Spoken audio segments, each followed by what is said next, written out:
Good afternoon, everyone. It is Chris Volpe, of course, running for Senate in Ohio in 2026. I'm just going to do a quick thought here. A reminder, if you can help me out, just, like and subscribe and do all those things. Of course, you can follow me at Volpe for America on all the various social medias. And if you could do me a favor, just, share this with a friend so we can help spread the message. But today, I just wanted to give you a quick thought on the state of our public broadcasting. So before we get started, I want to pull up this message. This is from PBS. For over half a century, the Corporation for Public Broadcasting has partnered with PBS and our member stations to serve communities large and small in every corner of the country. As this remarkable institution winds down, PBS is committed to building on CPB's legacy and maintaining our service to the American people for years to come. We are grateful to Patricia Harrison, who for the last 20 years has ensured public television remained available and accessible to every American. I'm also going to go here. This is from an NPR article, and this is from a couple statements from Patricia Harrison, who's the CPB president and CEO. Despite the extraordinary efforts of millions of Americans who called, wrote, and petitioned Congress to preserve federal funding for CPB, we now face the difficult reality of closing our operations. Harrison said this. CPB remains committed to fulfilling responsibilities and supporting our partners through this transition with transparency and care. Public media has been one of the most trusted institutions in American life, providing educational opportunity, emergency alerts, civil discourse, and cultural connection to every corner of the country.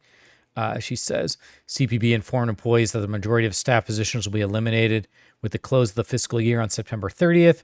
Said a small team would remain until January to focus on compliance, fiscal distributions, and resolution of long-term financial obligations, including ensuring continuity for music rights royalties remain essential to the public media system. So let me go ahead and turn this off. In short, America has lost something big and beautiful. The public broadcasting system was sort of a central tenet in what made America different, where we focused on providing people information, education, and cultural connection no matter where they lived.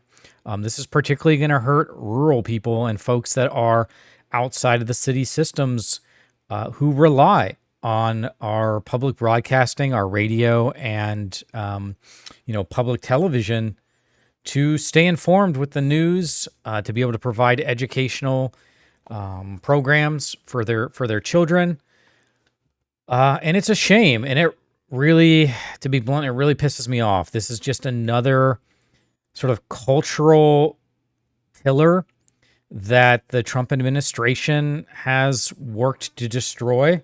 The cynical view is that they are doing it because an uninformed public provides little resistance to what they're being able to do. But in essence, it's just going to isolate millions and millions of people who are going to be unable to find this sort of cultural connection. And then the internet, in whatever form it is, will theoretically fill in the gaps, but we know that it's going to fill in the gaps with garbage. As we've just seen over social media. But it's a shame. What this really illustrates to me, and you can argue against me all you want, but Trump has no cultural underpinning for what it is to be an American, what America is about.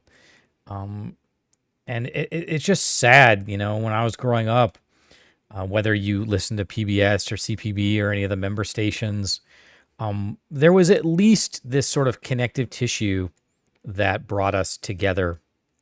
And we've lost that today. And I think it's going to be a shame because I don't think we will be able to rebuild that. Just for a point of interest, we spent about $500 million on this program a year. We did 2-year funding cycles that were specifically designed to avoid this kind of political intervention.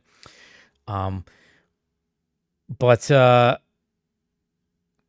amount of money that we spent on this program, if you look at, per taxes, you're talking about a fraction of a percent here. And the amount of good that it provided to our people was immeasurable. And I just think it's a shame that we have, I hate to say, allowed this to happen, but it was completely unnecessary. We're saving virtually no money on this program relative to the amount of subsidies.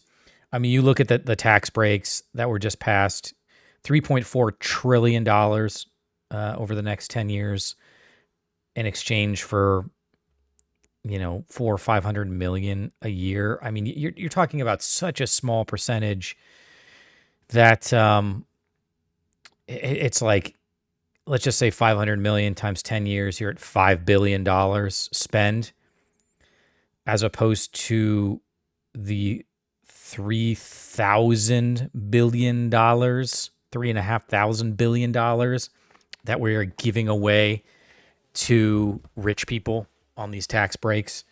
And that's just one element of it. I mean, we could go on and on and on. But the damage to our sort of cultural institutions that is happening right now is really immeasurable. And frankly, it's just despicable. It's really gross what is happening. It's like we're saving pennies while spending thousands or tens of thousands of millions of dollars on other things. And the argument is like, we need to save these pennies here. It all adds up. Well, you know what adds up? Not pissing away $3.5 trillion so that rich people can be even richer. I'm just brokenhearted on this. I don't really have much to say other than keep fighting the fight, and hopefully in the future more of us will realize the benefits that these institutions brought to all of us, and have allowed all of us to explore both society and the world, but also to explore ourselves and to grow, and to provide an avenue for us to be the best that we can be. So, sad day here in America with this closure, and hopefully we'll find a better way to bring it back to better our lives, whether it's through bringing back the CPB or some variant of what it could be. So just my thoughts on this Saturday here. Reminder, you can follow me at Volpe for America on all of my channels. And again, I really appreciate it if you could share this video. I'm just here. I'm an outsider. I'm not a politician. Running for U.S. Senate in Ohio because I think that we can do better both in Ohio and this country as a whole. And I'm just here sort of, if you want to call it, an independent thought, trying to fight the best I can for us little folks who have been taking it in the face for a long time. So if you could please just share this content with at least just one other person. And if you could follow me on all the social medias, you all know that it's an algorithms game, right? It's a numbers game.